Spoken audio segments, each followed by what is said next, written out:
Yang sahih di berita RTM, sahih dan berimbang. Berita perdana Ahad 17 Julai 2022. Saya Indi Reza Rohadian. Dan saya Nurul Hidayah Nawai. Berikut paparan utama malam ini.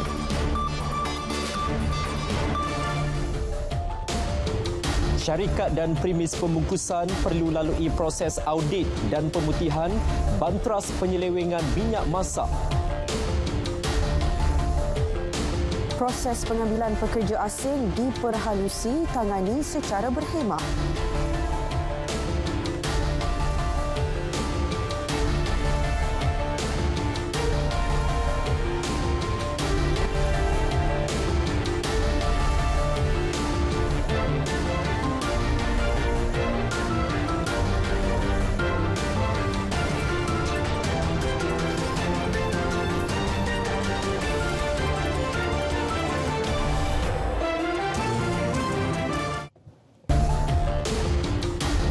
Assalamualaikum, salam keluarga Malaysia. Kami mulakan dengan isu minyak masak paket bersubsidi.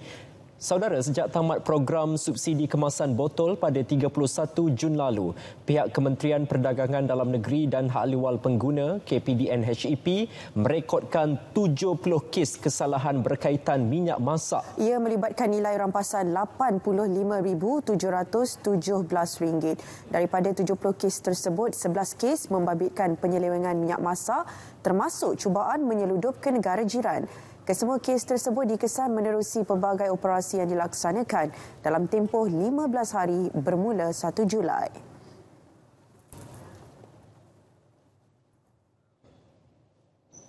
Isu berkaitan dengan kebocoran minyak ke sepadang Thailand ataupun ke Thailand. Kita sedang menjalankan proses pengauditan. Artinya kita tengok dia punya supply chain daripada refinery kepada pembuku, kepada pemborong, kemudian kepada perucik. Dia tengok perkara tersebut, kita buat audit dan audit ini mengambil sedikit masa. Siasatan terperinci sedang dijalankan bagi mengekang kesalahan tersebut. Terdapat 22 syarikat pengeluar dan 305 premis pembungkusan semula minyak masak paket beroperasi di seluruh negara dan kesemuanya perlu melalui proses audit dan pemutihan. Kementerian Dalam Negeri KDN sedia bekerjasama dengan KPDN HEP dalam memerangi keterisan minyak masak di negara ini. Menteri Berkenaan Datuk Seri Hamzah Zainuddin berkata kerjasama itu penting agar tiada mana-mana pihak yang mengambil kesempatan dan menyalahgunakan barang keperluan yang disediakan untuk rakyat. Tapi oleh kerana mereka memohon untuk kita memberikan kerjasama, itu tidak menjadi masalah. Kita bersedia untuk memberikan kerjasama sebab yang penting kepada kita adalah rakyat memahami bahawa kita ini ada enforcement yang boleh kita gunakan, bukan hanya semata-mata dari segi undang-undang yang tertentu, tapi semua yang boleh kita bantu, kita akan bantu. Sebab saya juga pun ada program Ops Bantu yang telah pun kita maklumkan dan kita berikan bantuan kepada rakyat. Beliau bercakap kepada media selepas menghadiri Majlis Silaturahim Pendekar bersama Menteri Dalam Negeri di Putrajaya. Pada 4 Julai lalu, kerajaan telah mengerahkan pihak penguatkuasa untuk menggempur daripada peringkat kilang pembungkusan hingga ke sempadan negara bagi memastikan tidak berlaku sebarang penyelewengan minyak masak paket bersubsidi. Ya, sementara itu, Johor mencadangkan kepada Kerajaan Persekutuan supaya menyalurkan bekalan minyak masak bersubsidi terus kepada golongan asnaf di setiap negeri. Ya, dan Esko Hal Ehwal Agama Islam Negeri Muhammad Farid Muhammad Khalid berkata cadangan diusulkan bagi mengelak penyelewengan di peringkat pemborong selain mengurangkan beban asnaf. Justru Majlis Agama Islam Negeri Johor diminta mengadakan perbincangan bersama Kementerian Perdagangan Dalam Negeri dan Hal Ehwal Pengguna bagi menjadi pengantara menyimpan dan mengedar barangan tersebut.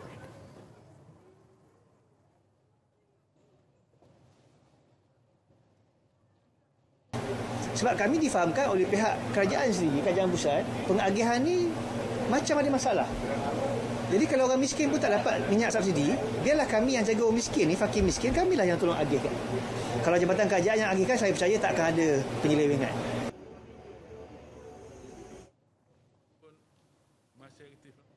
Kastam Kelantan pula giat melaksana operasi membendung kegiatan penyeludupan minyak masak bersubsidi di sempadan Malaysia Thailand.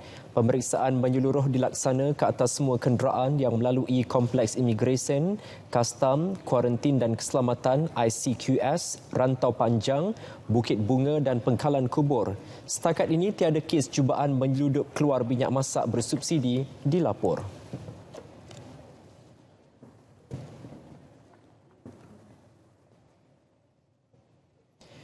Menggunakan kepelbagaian strategi bagi menangani sebarang ketirisan atau penyelewengan termasuk berkaitan isu kenaikan harga. Pengarah Penguatkuasa KPDN HEP, Azman Adam berkata strategi tersebut termasuk pemeriksaan, naziran, operasi bersepadu, risikan, ops samar dan pemantauan secara dalam talian. Dan tindakan penguatkuasaan itu sebagai usaha membantu pasukan khas jihad tangani inflasi. Makis dan sebagainya, dan sehingga sekarang sehingga 15 Julai kami telah mengadakan sebanyak 149 operasi bersepadu di seluruh negara. Jadi daripada 149 ini kami dapat mengesan banyak kesalahan-kesalahan yang cuba dilakukan oleh penyeleweng-penyeleweng ini dapat kita patahkan. Dalam tempoh sama juga kami memperkukuhkan strategi naziran kami di mana daripada 1 hingga 15 Julai kami telah mengadakan sebanyak 454 naziran.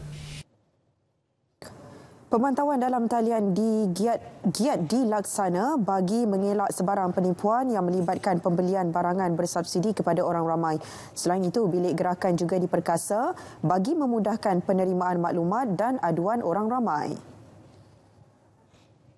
Kaedah yang diperbaharui yang akan melibatkan kerjasama penuh beberapa premis supermarket dan kedai-kedai yang terpilih dan bukan hanya terhad kepada beberapa barangan-barangan tertentu yang akan dijual dengan harga lebih murah, tetapi dengan kerjasama tuan punya supermarket dan sebagainya untuk mereka menyenaraikan mungkin ada barang-barang lain yang boleh dijual dengan harga yang lebih murah, maka sale corner ataupun sudut-sudut jualan murah keluarga Malaysia akan diwujudkan di seluruh negara, di semua kawasan-kawasan Dewan Undangan Negeri, kawasan Parlimen dan sebagainya secara besar-besaran.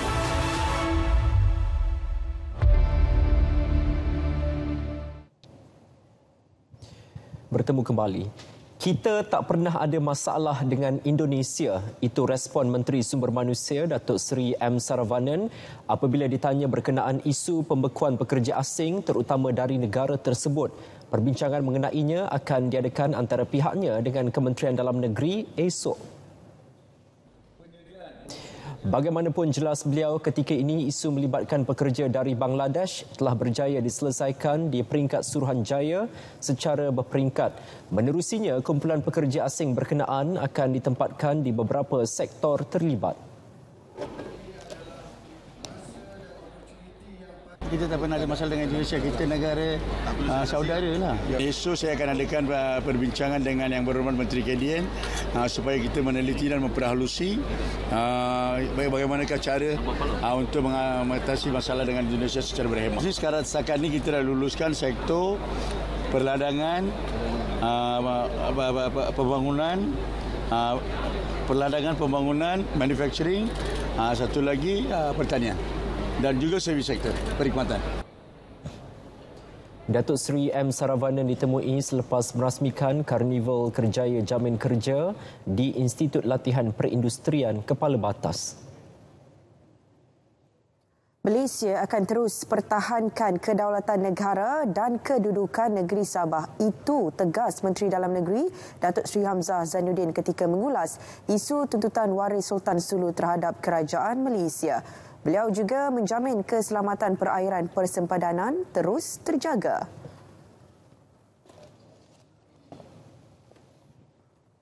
Tuntutan waris Sulu ini memang telah pun berlaku bukan hari ini, bukan semalam, tapi dah pun bertahun-tahun. Kita memang bersedia untuk kita memastikan keselamatan di kawasan itu kita jaga. Walau bagaimanapun dalam erti kata undang-undang, kita akan mengikut undang-undang yang ada dalam negara kita dan juga international law. Jadi saya nak memaklumkan ini adalah sebuah negara yang bermartabat. This is a sovereign country. Jadi apa pun kita akan pertahankan negara kita ini, termasuklah negeri Sabah. Apa pun mesti kita pertahankan. Malaysia tidak akan sesekali menuding jari kepada mana-mana pihak selagi tiada bukti jelas mengenai pihak bertanggungjawab menembak pesawat MH17. Menteri Luar Datuk Seri Saifuddin Abdullah berkata, proses siasatan kes berkenaan masih berjalan dan setelah selesai, penghakiman akan dilaksana bagi menentukan pihak bersalah. Ya, Malaysia pun sama. Kita mahu supaya segera selesai dan kita nak ada closure kepada kes ini. Tetapi memang ada pihak-pihak tertentu yang mendesak Malaysia untuk menyatakan pendirian yang berbeza, yakni membuat semacam tuduhan kepada pihak tertentu. Tapi kita tak akan buat begitu. Malaysia sentiasa mengikuti rapat perkembangan kes berkenaan dan akan memastikan keadilan bagi mangsa dan waris. Hari ini ulang tahun ke-8 tragedi pesawat MH17 yang ditembak jatuh di Ukraine. 298 penumpang dan kru penerbangan dari Amsterdam ke Kuala Lumpur maut. Platform terbaik mencari kediaman mampu milik idaman. Itu reaksi pengunjung Karnival Jom Beli Rumah KJBR 2022 yang akan berakhir 9 malam ini. Karnival anjuran Kementerian Perumahan dan Kerajaan tempatan itu berlangsung 3 hari bermula 15 Julai lalu. Kita ikuti tinjauan wartawan Jasmaidi Arif. Hari ini hari terakhir sejak ia bermula Jumaat yang lalu di Dewan 1 Pusat Pameran Mid Valley ini memperlihatkan sambutan yang luar biasa.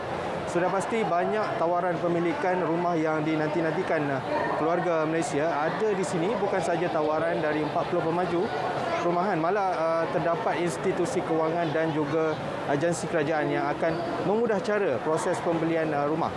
Malah pada 15 Julai lalu, program pemilikan rumah HOPE telah dilancarkan Perdana Menteri di sini bagi memastikan aspirasi kerajaan, iaitu satu keluarga, satu rumah. Rata-rata pengunjung yang ditemui mencari tawaran rebat, faedah pinjaman lebih rendah dan rebut peluang serta inisiatif disediakan kerajaan. Expo macam ni kan, dia banyak bagi exposure lah untuk orang muda tengok apa-apa yang rumah yang ada, tengok apa-apa skim ataupun ada bantuan daripada kerajaan yang boleh dapat. So, yang penting exposure lah. Saya datang pameran ni dapat banyak idea, dapat tengok banyak pameran perumahan. Jadi saya boleh pilih tengok perumahan yang saya minat lah.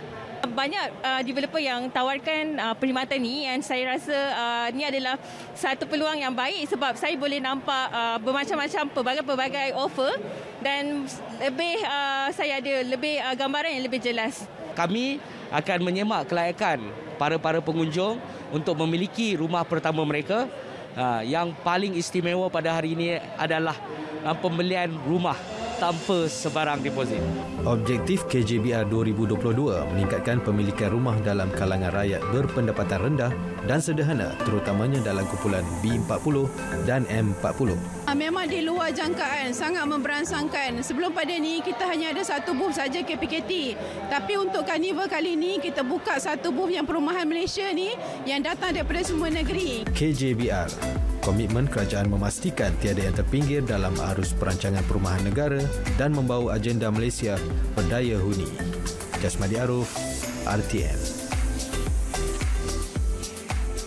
Memulakan langkah pertama memerlukan 1000 kekuatan. Langkah seterusnya memerlukan nekat dan juga keyakinan. Namun anda semua perlu menyokong dan juga membantu mereka kerana kepilihan itu pasti.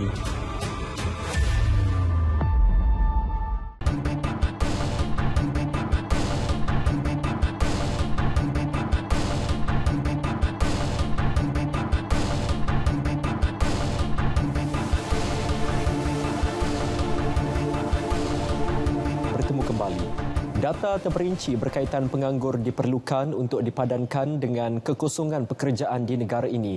Justru kaedah terbaik wajar dicari bagi menyuai padan seterusnya menangani kedua-dua isu tersebut. Jadi sekarang ini bulan Mei 39%, 636,700 orang yang menganggur, 636,000. Masalahnya kita tahu siapa, di mana duduk, nama Ahmad ke Acong ke Ramasamy tak tahu. Jadi kita nak tahu tu. Tapi dengan adanya data yang lengkap ini, boleh kita adakan usaha untuk memadankan antara pencari kerja dengan kekosongan kerja. Jadi ini adalah satu usaha yang penting kerana pengangguran ini satu masalah lah mana-mana negara pun. Beliau memaklumkannya pada sidang media sempena seminar pasaran buruh program outreach pemprofilan pencari kerja peringkat negeri Kelantan.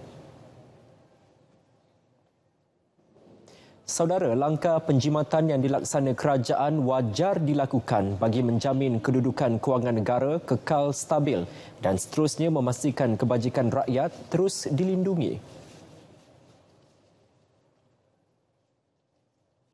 Keliling itu lebih merujuk kepada belanja mengurus, maknanya perjalanan, mesyuarat, gimmick umpamanya, bilangan yang keluar negara. Jadi yang diperlukan yang 5%, ini langkah yang perlu untuk diambil untuk memastikan kedudukan kewangan kita stabil dan untuk membolehkan kerajaan terus memberi bantuan kepada mereka yang memerlukan, khususnya golongan B40. Ya, sementara itu, Timbalan Naib Chancellor Universiti Pertahanan Nasional Malaysia, Profesor Datuk Dr. Ahmad Mujahid Ahmad Zaidi pula berkata, penjimatan perbelanjaan terhadap sektor awam penting bagi memastikan penyaluran optimum kepada agenda kesejahteraan rakyat. Langkah tersebut dilihat perlu memandangkan perbelanjaan bagi bantuan dan subsidi yang diunjur telah mencecah 77.7 bilion ringgit berbanding peruntukan 31 bilion ringgit yang diluluskan dalam bajet 2022. Langkah ini mencerminkan komitmen kerajaan yang sentiasa mendahulukan maslahah umum rakyat yang dibelenggu isu kenaikan harga barang keperluan. Hal ini diyakini akan dapat membantu rakyat dalam menepani impak inflasi dan seterusnya memberi kelegaan kepada rakyat yang kini berhadapan dengan cabaran kos sara hidup yang tinggi. Dalam masa yang sama, saya fikir semua kementerian pastinya akan kekal komited untuk memastikan sistem penyampaian perkhidmatan kekal pada tahap terbaik. Bank Islam melancarkan BU, bank digital berasaskan teknologi awan sepenuhnya. Aplikasi perbankan yang menggunakan penyelesaian natif awan itu dijangka menjadi asas kepada semua bank digital pada masa hadapan.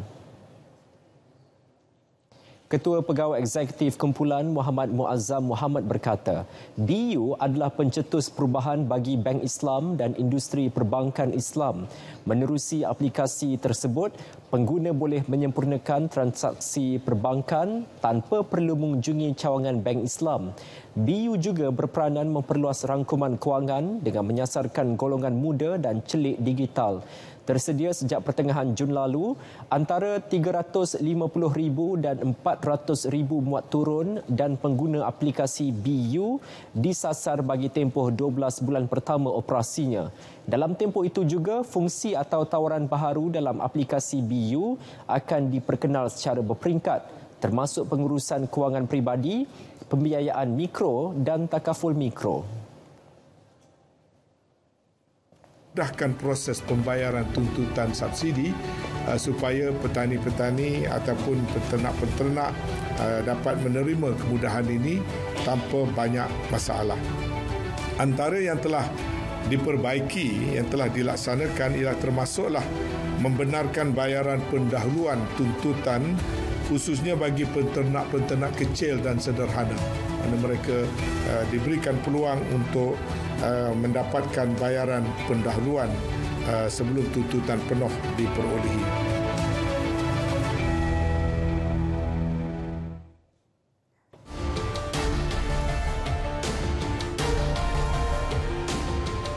bertemu kembali. Saudara, Kementerian Pendidikan KPM serius melaksanakan proses pemutihan atau memindah milik tanah sekolah daripada kerajaan negeri kepada Jabatan Tanah dan Galian. Langkah itu bagi memudahkan perancangan masa depan infrastruktur sekolah terlibat.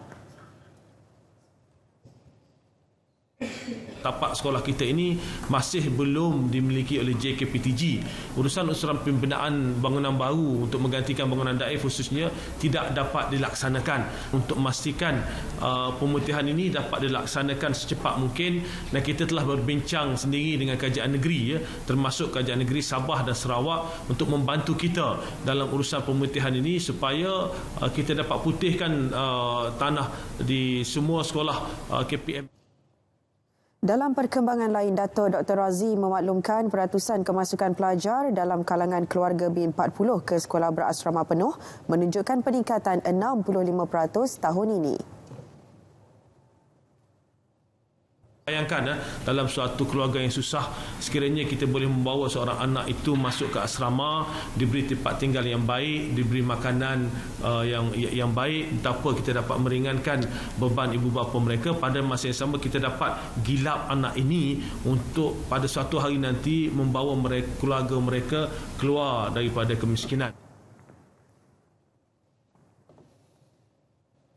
Ya, bawa sekurang-kurangnya 1 kilogram sampah untuk dikitar semula. Itu syarat dikenakan kepada setiap pengunjung Karnival Bersamamu yang menyasarkan 10,000 kilogram barangan kitar semula dapat dikumpul sepanjang 2 hari program. Program yang bermula semalam bermatlamatkan untuk melahirkan warga yang cintakan kebersihan serta mengamalkan tata cara pelupusan sampah dengan betul dan beretika, sekaligus mewujudkan Malaysia bersih, indah, sejahtera dan selesa didiami. Itulah kita nak berikan kesedaran pada masyarakat supaya sampah ni, kalau dulu kita anggap benda yang tidak berguna, tetapi hari ini sampah ni sebenarnya mendatangkan nilai kewangan kepada kita kalau kita tahu menguruskannya. Kita ada agensi yang boleh beli, SB Corp sentiasa menerima sampah-sampah atau waste buangan yang telah pun dibuang oleh kita di rumah, dan kita boleh beli sampah-sampah ini. Jadi kita nak educate people, educate masyarakat dalam perkara ini. Dan tujuan utama kita nak memberikan kesedaran kepada pengunjung keperluan untuk melaksanakan recycle.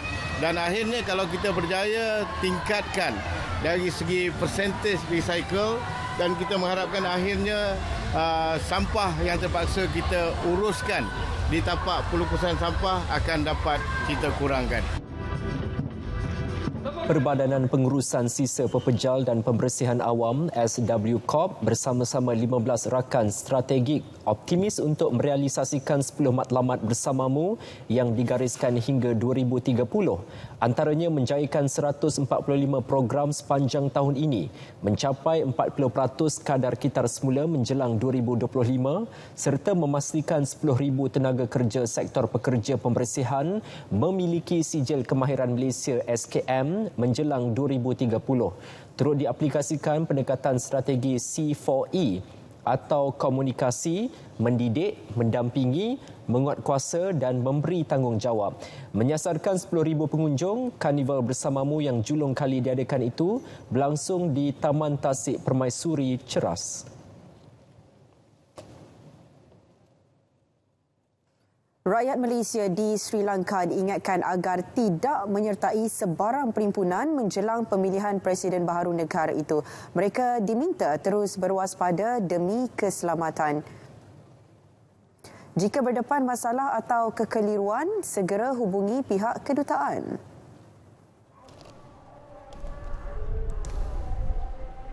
Kita terus berjaga-jaga dan mengingatkan supaya rakyat Malaysia di Sri Lanka menjaga keselamatan masing-masing, tidak menyertai, tidak mendekati apa-apa perhimpunan, protes, sokongan dan sebagainya.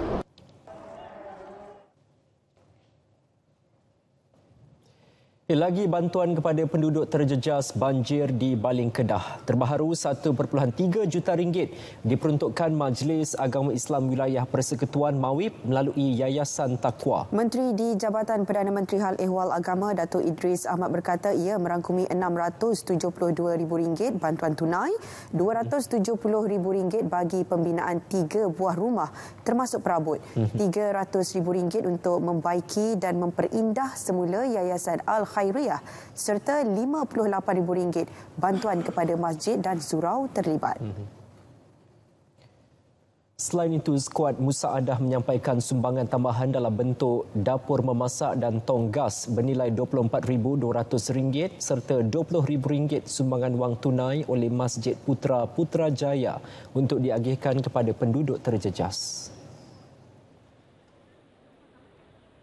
Sumbangan yang kita berikan tadi tidaklah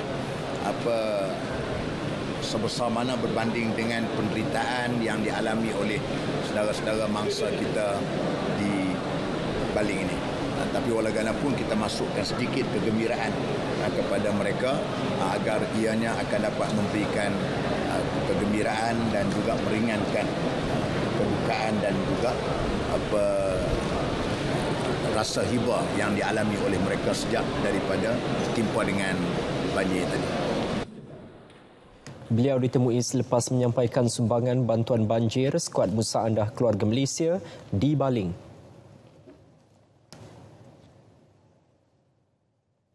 Di Ibu Negara, 500 pelajar daripada keluarga B40 menerima sumbangan wang tunai RM100 dan 2 beg sekolah. Inisiatif dilaksana Yayasan Wilayah Persekutuan menerusi program bantuan khas persekolahan.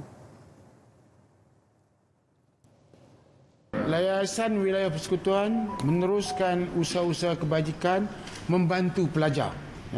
Bagi kita pelajar ini penting kerana pendidikan boleh mengubah nasib dengan izin Allah, nasib satu keluarga, satu kumpulan dan sebagainya. Kita berdasarkan pengalaman kehidupan bahawa orang yang berjaya dalam pendidikan mampu untuk mengubah kehidupan keluarga. Jadi mereka berada di sini di PPR. 1 juta pokok akan ditanam di seluruh negara sempena Bulan Koperasi Kebangsaan dan sambutan 100 tahun koperasi dalam tempoh 2 tahun mulai tahun ini hingga 2023. Menurut Menteri Pembangunan Usahawan dan Koperasi Tan Sri Nur Omar, inisiatif berimpak tinggi itu melibatkan lebih 14,000 koperasi yang mempunyai sekitar 7 juta anggota. Badan koperasi yang bukan sahaja terlibat dalam kegiatan-kegiatan keusahawanan tetapi juga memberikan sokongan kepada kehijauan negara dan juga persekitaran alam sekitar. Hanya yang kita minta, kita sedia maklum bahawa kuasa mengenai tanah reserve dan juga tanah kerajaan ini ialah kuasa kerajaan negeri. Di mana yang kita harap dengan hari ini kita tanam, generasi hari ini tanam, tentu besok dah jadi kondominium pula kawasan tu. Program Koperasi Prihatin 1 juta pokok itu merupakan inisiatif Angkatan Koperasi Kebangsaan Malaysia Berhad sebagai badan apex Gerakan Operasi Negara yang diiktiraf kerajaan dalam mengintegrasikan agenda Matlamat Pembangunan Mampan 2030.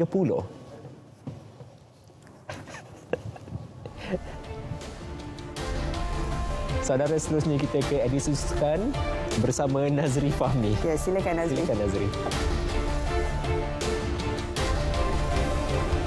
Harimau Muda fokus kelayakan Piala Asia bawah 20 tahun. Selangor FC kembali raih 3 mata penuh.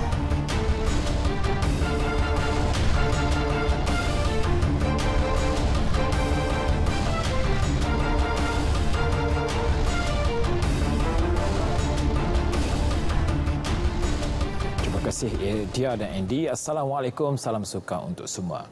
Susulan kejayaan merangkul kejuaraan Piala AFF bawah 19 tahun di Indonesia kemarin, Ketua Pasukan Negara Ahmad Ashar Hadi Muhammad Syafri meluahkan rasa syukur atas pencapaian cemerlang pasukannya Pemain itu mengakui kemenangan tersebut berjaya dicapai hasil kerjasama dan pengorbanan seluruh anggota pasukan. Syukur kehadrat Ilahi dengan berkat doa kami semua, berkat kerja keras kami semua. All the teams did well. Ini semua berkat daripada kerja keras kami, barisan pengurusan, barisan kejurulatihan, para pemain dan family kami. Jadi adalah manisnya jika kita bekerja keras. Pemain JDT2 itu berkata demikian ketika ditemui media di lapangan terbang antarabangsa Kuala Lumpur KLIA. Aisyar yang turut dinobat pemain terbaik perlawanan akhir berjanji akan terus meningkatkan kualiti permainannya. Menurutnya, penganugerahan diterima menjadi motivasi untuk terus berjaya di masa hadapan. Aisyah juga meluahkan penghargaan kepada Tunku Mahkota Johor, Tunku Ismail Sultan Idris yang membenarkannya dan rakan sepasukan di JDT2 menyarung jersey Harimau Muda. Dalam perkembangan berkaitan pasukan bawah 19 kebangsaan akan memberi tumpuan kepada sesi kelayakan Piala Asia bawah 20 tahun yang akan berlangsung kurang 2 bulan sahaja lagi. Pengendalinya Hassan Sazali Waras optimis anak buahnya mampu untuk menggalas tanggungjawab berdasarkan prestasi di Indonesia yang disifatkan sebagai sesi pemanas badan. Daripada kejohanan AFF, kita dapat mengenal pasti kelemahan-kelemahan ataupun kekuatan yang kita ada dalam pasukan setakat ini. Jadi mungkin dengan pemain-pemain yang ada dalam pasukan ini, boleh dikatakan 80 ke 90% saya akan lihat perkembangan mereka dalam Liga di Malaysia. Apa yang penting saya nak lihat adalah daripada segi minit permainan mereka dan juga current performance pemain-pemain ini. Pada pusingan kelayakan Piala Asia nanti, Malaysia diletakkan dalam kumpulan E bersama Korea Selatan, Mongolia dan Sri Lanka. Aksi dijadual berlangsung di Ulaanbaatar, Mongolia, 14 September ini. Susulan kejayaan membanggakan pasukan negara, pengendalinya Hassan Sazali Waras tidak lupa untuk turut berterima kasih kepada pihak yang memberi kepercayaan kepadanya untuk mengendali skuad muda negara itu. Saya mengucapkan terima kasih kepada seluruh rakyat Malaysia yang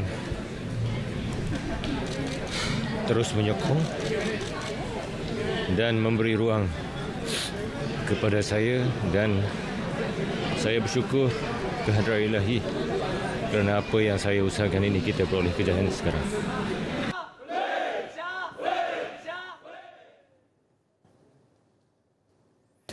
Kita balik pula ke saingan Liga Super. Selangor FC mencatat kemenangan keempat musim ini selepas menundukkan pasukan tercorot Penang FC dengan kemenangan 2-0.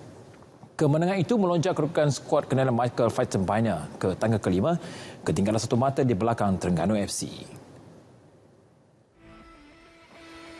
Berlangsung di Stadium Majlis Bandaraya Petaling Jaya MBPJ, Penang FC yang dibimbing jurulatih baharu Zainal Abidin Hassan bernasib baik selepas deretan peluang The Red Giants pada separuh masa pertama gagal diterjemah kepada jaringan. Enggan terus buntu tanpa gol, Faitenbeiner membuat pencaturan memasukkan Syarif Fikri, Muhammad Fauzi dan Syahid Basyah pada separuh masa kedua. Strategi itu nyata berkesan selepas kedua-dua pemain itu cemerlang meledak gol masing-masing pada minit ke-73 dan 79. Selangor kini mengumpul 15 mata, ketinggalan 11 mata di belakang pendahulu Johor Darul Ta'zim JDT. Selangor bakal berdepan Kuala Lumpur KL City FC di laman sendiri pada perlawanan seterusnya 20 Julai ini. Sementara itu, meskipun menang, jurulatih Selangor FC Michael Faitenbeiner tetap memuji aksi pelawat yang bermain baik terutama ketika bertahan. They defend well their goal with a low block, and so it was not too easy in the first half to create a lot of chances, but we still had some good chances. We even in the first half we could score one goal minimum to open the game. Bagi pengendali Penang FC, Zainal Abidin Hassan, beliau tidak dapat menyembunyikan rasa kecewa susulan insiden pemain tengah Syukri Hamid diperintah keluar padang selepas menerima kad kuning kedua.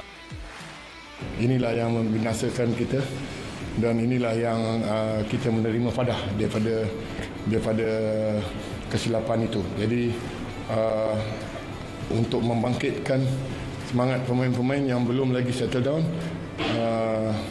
jadi kita dipunish lagi sekali. Ini pula perkembangan aksi Liga Premier. Perak FC gagal memanfaatkan beraksi di laman sendiri selepas sekadar seri tanpa jaringan bertemu Terengganu FC 2 TFC 2. Keputusan tersebut membolehkan pasukan pelawat menambah satu lagi mata di kedudukan teratas Liga.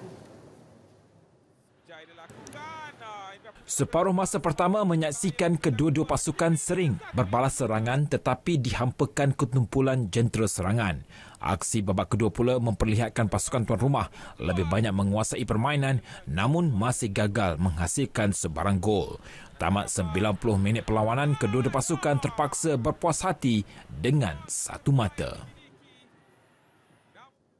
Keputusan seri turut dilakar dalam satu lagi pertemuan di Kota Baru, Kelantan. Kepulangan semula Kelantan United FC ke Stadium Sultan Mahmud keempat gagal dimanfaatkan selepas terikat 1-1 dengan PDRM FC. Skuad Sansaka Biru pimpinan Wan Rohaimi Wan Ismail mempamerkan penguasaan di bahagian serangan untuk membolosi gawang tuan rumah.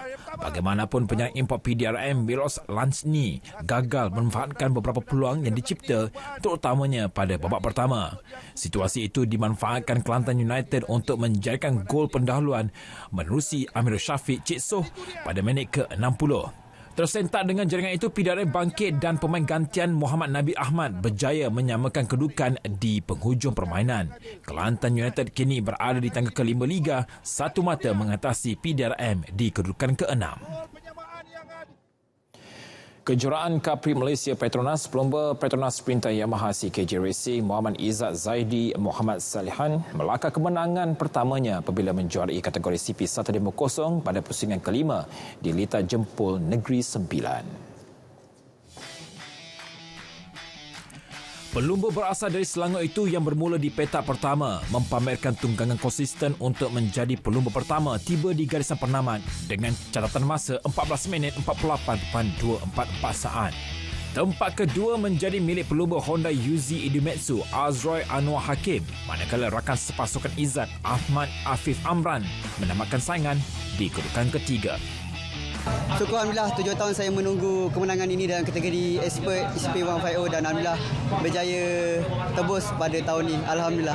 Target saya selepas ini di Sepang dan saya harap saya dapatkan konsistengan podium top 3 pada next race. Sementara itu dalam kategori CP125, pelumba 1XOXT KKR Racing Muhammad Syafiq Rasul turut merekodkan kejuaraan pertamanya. Pada perlumbaan tadi, saingan amat sengit juga dan saya di starting amat baik kerana menduduki tempat di hadapan dan saya cuba untuk kekalkan race pace saya sehingga di lap yang terakhir. Pada perlumbaan next Senin nanti, saya akan cuba untuk mengekalkan seperti di Jempol tadi. Pelumba YY Pang Yamaha Racing Muhammad Adik Rosli menamakan saingan di tempat kedua, manakala seorang lagi pelumba 1XOXT KKR Racing Muhammad Hafizah Rofa di tempat ketiga. Kejuaraan tenis wanita antarabangsa Piala Billie Jean King, Malaysia idam keputusan terbaik sekaligus dinaikkan ke kumpulan 1 dalam kejohanan tersebut yang akan diadakan di Pusat Tenis Nasional NTC Kuala Lumpur pada 8 hingga 14 Ogos depan. Presiden Persatuan Lawn Tenis Malaysia LTAM Mirzan Tun Mahathir berkata, Malaysia telah bersaing dalam kumpulan 2 kejohanan antarabangsa itu sejak diperkenalkan pada tahun 1963. That's the aim lah, ya. That's always the aim, kita nak try. Tapi tengok kalau boleh atau tidak.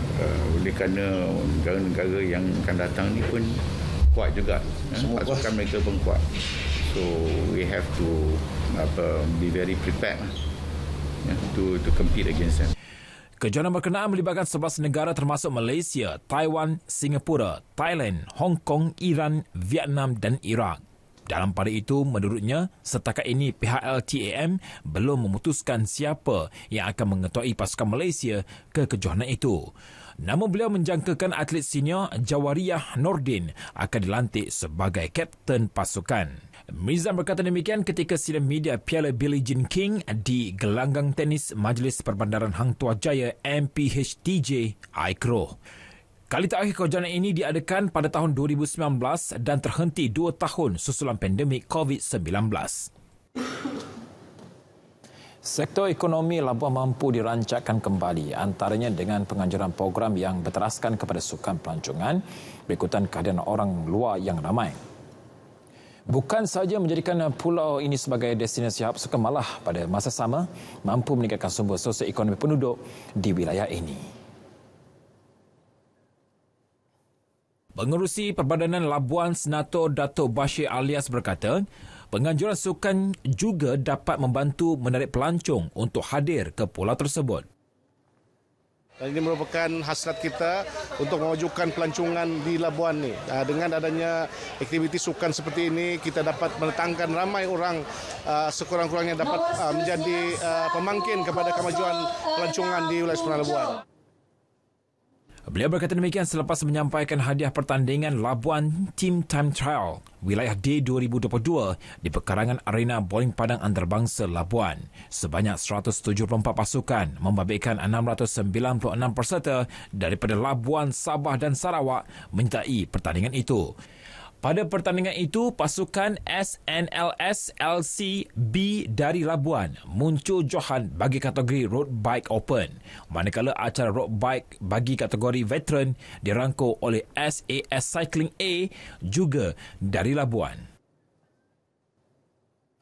Kompleks sukan seluas 0.9 hektar bakal dibina di Bandar Puncak Alam Selangor untuk meningkatkan kemudahan awam penduduk setempat.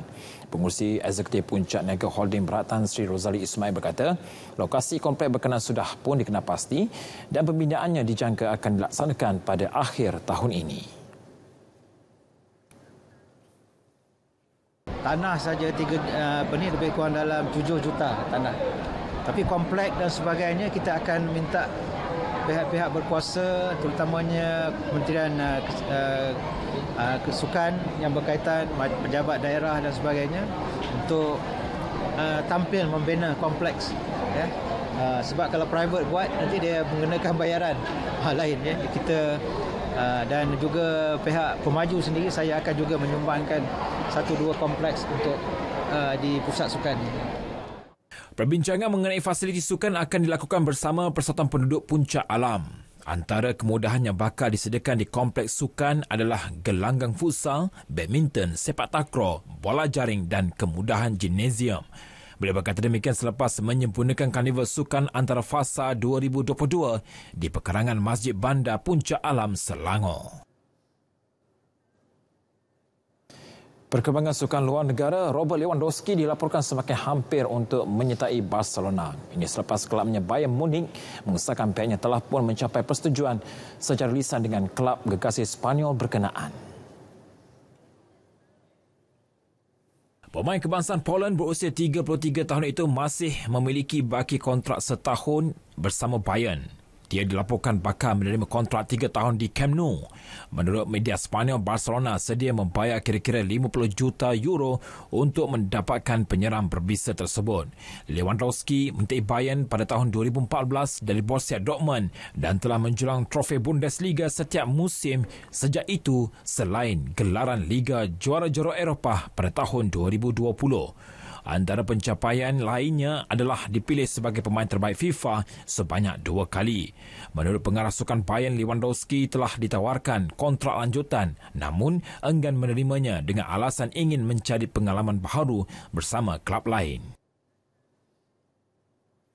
Sementara itu, Manchester United terus melancarkan usaha memperkuatkan pasukannya bagi menghadapi musim baharu. Terbaru, kelab berkenaan telah pun mencapai persetujuan dengan kelab Belanda Ajax Amsterdam untuk mendapatkan khidmat Lisandro Martinez.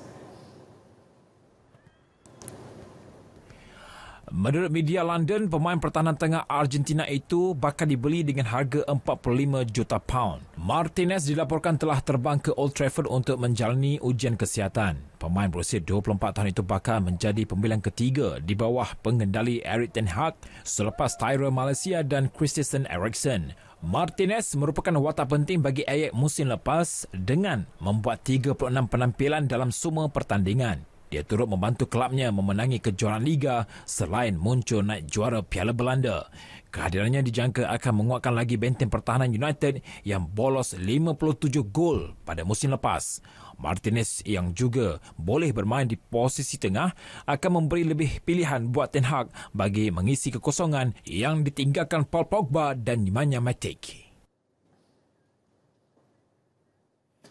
Kejohanan berbasikal Tour de France peringkat ke-14 perlumbaan menyaksikan pelumba Australia Michael Matthew menamatkan saingan di tempat pertama. Penunggang bike Extreme Jayco itu berjaya menyempurnakan laluan mencabar berbukit sejauh 192.5 km dari Saint-Étienne ke Man. Kemenangan tersebut merupakan yang keempat dalam karier Matthew di Tour de France. Pelumba Itali Alberto Betticio yang memberi saingan sengit menamatkan perlumbaan di tempat kedua, ketinggalan 15 saat di belakang. Manakala Thibaut Pinot dari Perancis di tempat ketiga. Sementara itu pelumba Jumbo Visma Jonas Vingegaard masih mengkakan jersey kuning selaku pendahulu keseluruhan. Muslimi dan Muslimat sebentar tadi telah memasuknya waktu solat fardu Isyak bagi kawasan wilayah Persekutuan Kuala Lumpur dan kawasan-kawasan sewaktu dengannya. Untuk itu, sekian saja berita sukan pada malam ini. Kembali semula bersama dia dan juga Andy.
Bertemu kembali.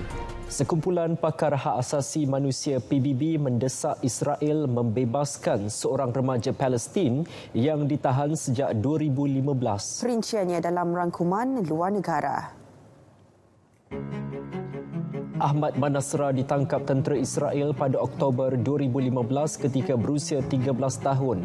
Dia bersama sepupunya dituduh menikam dua penceroboh Israel di tebing barat. Sepupunya yang berusia 15 tahun mati ditembak di tempat kejadian.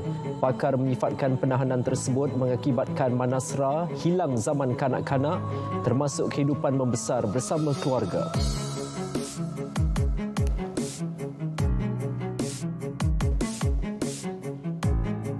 Sebuah klinik musnah dalam serangan udara dilancar Rusia ke wilayah Vinnytsia, Ukraine pada Khamis lalu. 4 petugas perubatan termasuk 2 doktor terkorban. Serangan turut mengakibatkan beberapa pesakit maut terbakar. Salah seorang mangsa kanak-kanak perempuan berusia 4 tahun yang menghidap Down syndrome. Spanyol dilanda cuaca panas melampau sejak bulan lalu dengan suhu terkini mencecah 45.7 darjah Celsius. Setakat ini 360 kematian akibat cuaca panas direkodkan. Terbaru kawasan hutan di wilayah Al-Horin El Grande, Malaga terbakar. Insiden berlaku malam semalam memaksa penduduk berhampiran berpindah ke lokasi selamat.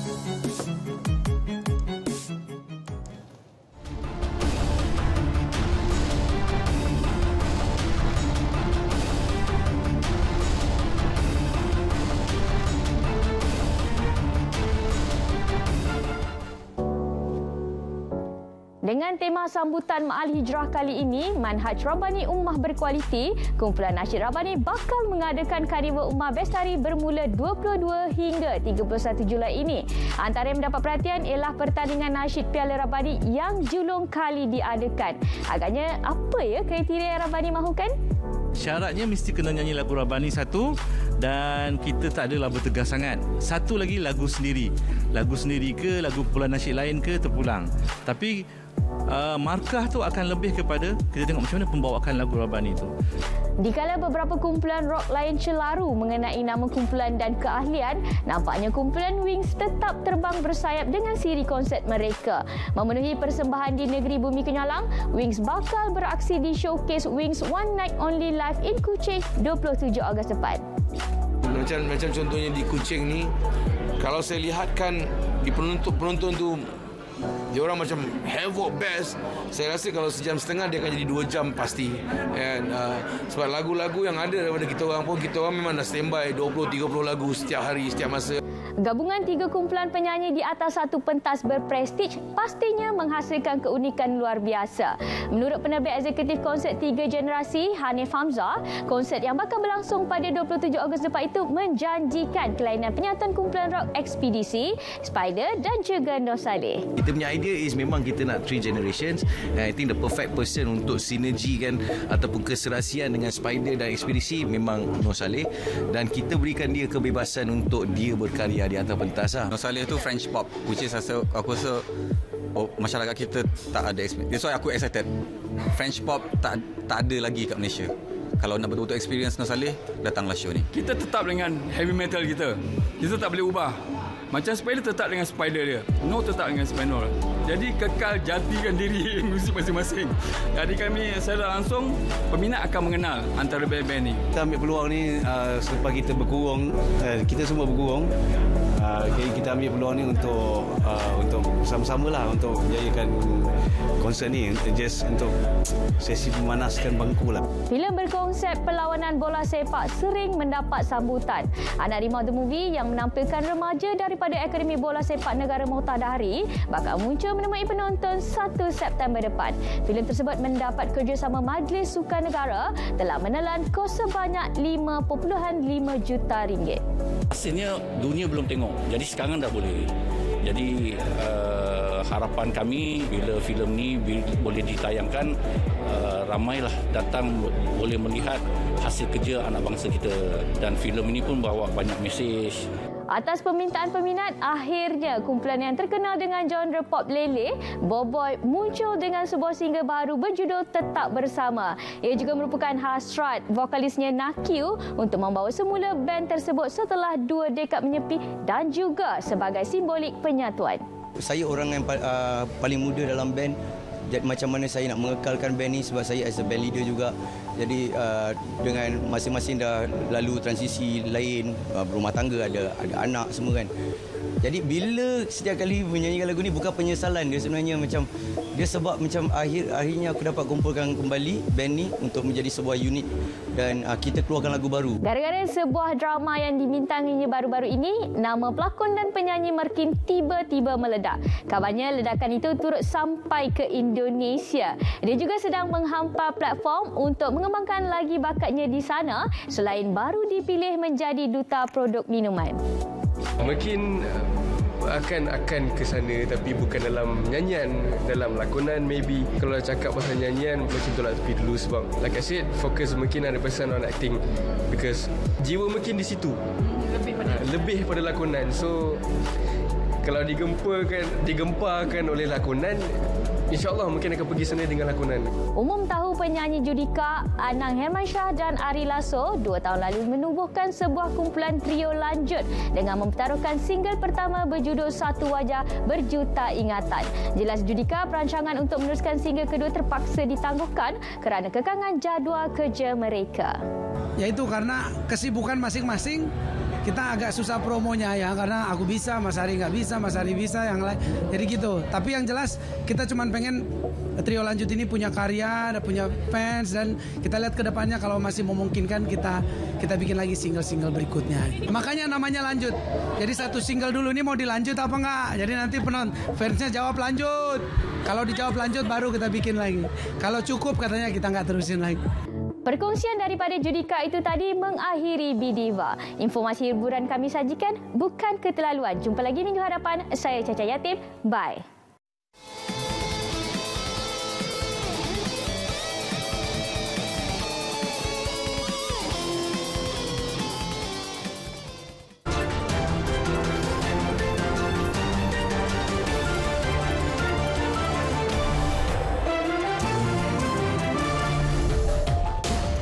Seorang wartawan dikritik selepas bertindak menampar seorang budak lelaki. Ya, Andy. Mesti ada yang tak kena. Kita saksikan paparannya dalam hashtag.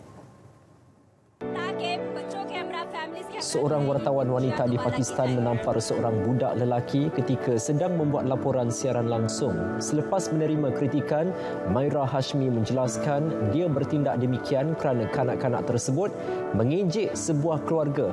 Budak lelaki itu didakwa mengeluarkan kata-kata yang menyebabkan wanita itu hilang kawalan. Penemuan spesies ikan laut dalam tersepanjang 16 kaki oleh sekumpulan nelayan mencetuskan gempar dalam kalangan penduduk Chile. Ada di antara mereka berpendapat ia sebagai petanda buruk. Juga dikenali sebagai King of the Herrings, ikan itu menjadi legenda rakyat kerana kononnya memberi petanda tidak baik pada masa depan.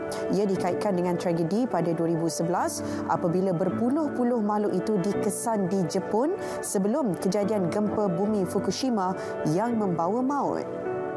Ini pula mengenai seorang nelayan laut dalam mencetuskan rasa terpegun warga maya apabila dia menunjukkan gambar tangkapan terbaharunya, seekor ketam yang kelihatan mempunyai set lengkap gigi manusia.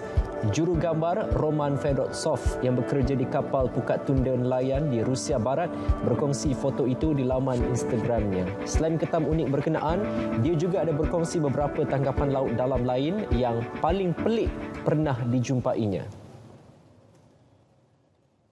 Kita ingin memohon kepada kerjasama pihak-pihak penghilang dan juga pihak-pihak yang membuat pembungkusan ataupun repackers untuk memastikan kepatuhan 100% terhadap semua syarat-syarat yang telah dikenakan oleh kementerian khususnya KPDN HEP dan sebarang pelanggaran akan dikenakan tindakan yang tegas.